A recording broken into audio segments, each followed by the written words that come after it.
With Mr. Review, we spring into action with breaking reviews. Hey, I think, therefore I am. Well, it's not that simple. My political beliefs and ideologies are not determined just by my own private thinking. As we've discovered in this unit, our ideologies are shaped by family, by our demographics, our age, our gender, our occupations, our incomes, our education levels, where we live. Did I say education? But we've also noticed that they change. Those ideologies can change because of our environments and our friends and school and media.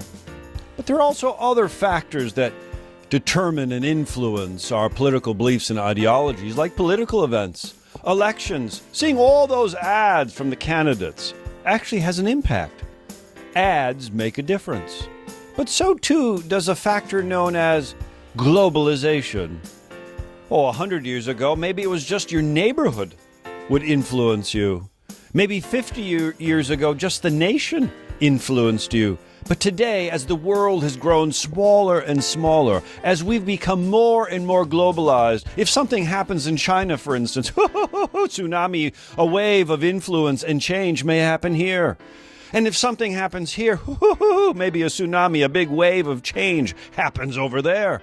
Globalization is a new factor that influences how you and I think politically. Globalization has spread liberalism, say that twice, liberalism throughout the world. More and more people through media and access to social media, for instance, see what freedom looks like.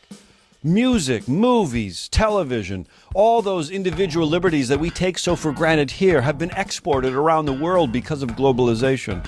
But so too in return, some of the authoritative leaders around the world, perhaps with success in facing certain crises, that too has influenced our views of authoritarian, don't say it, the influence of political events on our ideology. Springing into action with breaking reviews.